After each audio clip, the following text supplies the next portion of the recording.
বাংলাদেশ প্রসঙ্গে ভারতের যে নরম সুর সেটাতে আমরা অনেকটা স্পষ্ট যে তারা আমাদের সঙ্গে সুসম্পর্ক রেখে সামনের দিকে এগোতে যাচ্ছে।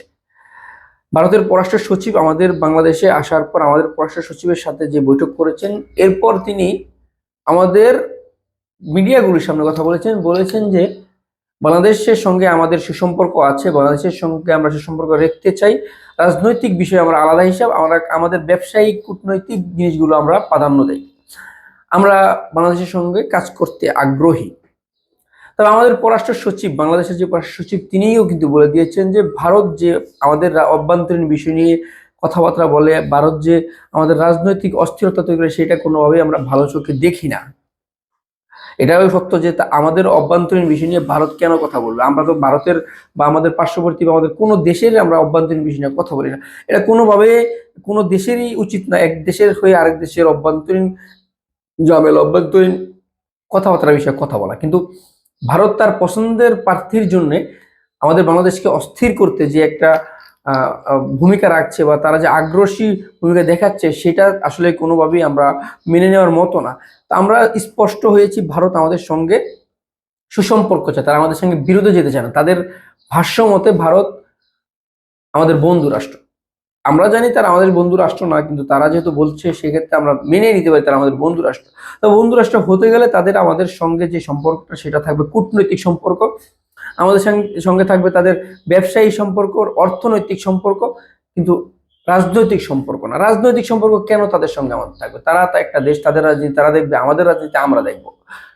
ভারতের এই পররাষ্ট্র সচিবের এমন বৈঠকের পর আমাদের যে পররাষ্ট্র সচিব, যিনি স্পষ্টভাবে বলেছেন, তিনি খুব জেরেছেন যে ভারত আমাদের অভ্যন্তরীণ বিষয়ে কথা বলছে, সেটা আমরা পছন্দ করি না। ভারত একজনকে পছন্দ করে দেশে একটা অস্থিরতা তৈরি করে, সেটা আমরা পছন্দ করি না।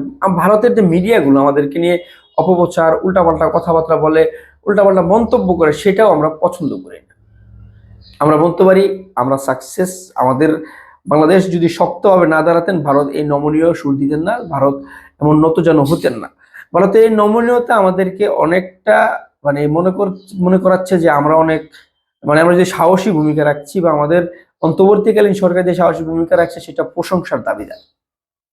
এই প্রথম বাংলাদেশের 27 জন রাষ্ট্রদূত একসঙ্গে একজন ব্যক্তির সঙ্গে বসেছেন, সেটা হচ্ছে অন্তর্বর্তীকালীন সরকারের প্রধান প্রফেসর ডক্টর মোহাম্মদ ইউনূস। আসলে এই ব্যক্তির গ্রহণযোগ্যতা কতটুকু সেটা আমরা বলে শেষ করতে পারবো না, কেননা তিনি আমাদের দেশের জন্য একটা নক্ষত্র।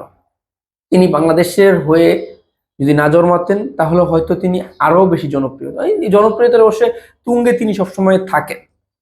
আজ গতকাল যে তিনি 27 জন রাষ্ট্রদূতের সঙ্গে বসেছে, এটা বাংলাদেশের ইতিহাসে প্রথমবার কোনো বাংলাদেশি মানে উপদেষ্টা বা প্রধানমন্ত্রীর সঙ্গে এমন ঘটনা ঘটেছে।